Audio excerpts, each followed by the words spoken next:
Do you think everybody is influenced by advertising campaigns?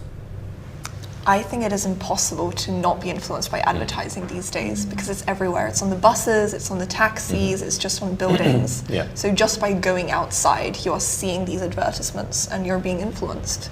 So for example, we all know certain brands just because they're everywhere around us. It doesn't mean that we're going to buy from them, but you know them and you can recognize them, which is kind of the point of advertisents. It So- is, yes. I mean, it's exposure over and over again, and gradually that sinks in.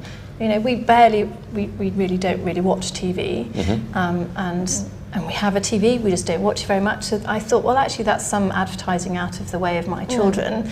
But inevitably, the radio's on, you hear jingles, and that sound gets into your brain, and they recognise things. And like you say, they see films on buses, and they know that's the film I want to go see because it's everywhere. And sometimes I find that you go to a supermarket and you buy a product, you think, I haven't bought that before, why am I suddenly buying this product? And it's because you've either seen it somewhere, someone's talked about it, it's been in a magazine, and it's just in your head, and that's super subtle advertising. I mean, I never thought I was being influenced, but I think I am. I'm normally quite specific about what I buy, but suddenly buying a different brand of blueberries or something for no reason. It's like, well, why did I do that?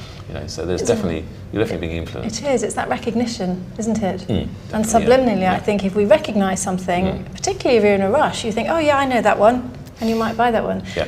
I actually try to, because I have young children, I try to actually teach them a little bit so that they become more aware of what the advertisers are trying to do. Which is hard, actually, But you see pictures in magazines, and they're starting to be, the 11-year-old is starting to become a little bit more cynical about what he sees. So he'll look at things and say, Mummy, that's not a very good way. They're just trying to get me to spend my money, and I don't like the way they're doing that. I think, yes, well done. Apparently in Sweden, they're not allowed to advertise to children under 11 at Christmas. So they're not allowed to target children after a certain time of day.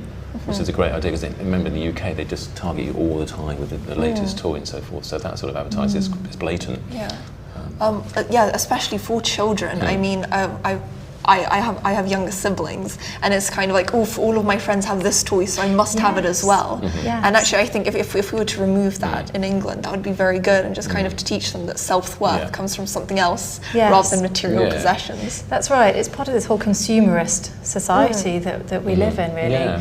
So I think definitely the answer to the question is yes, we are all influenced in different ways by advertising, I suppose. Yeah? What do you think? I agree, whether we want to be or not. Yeah, sure. Sadly.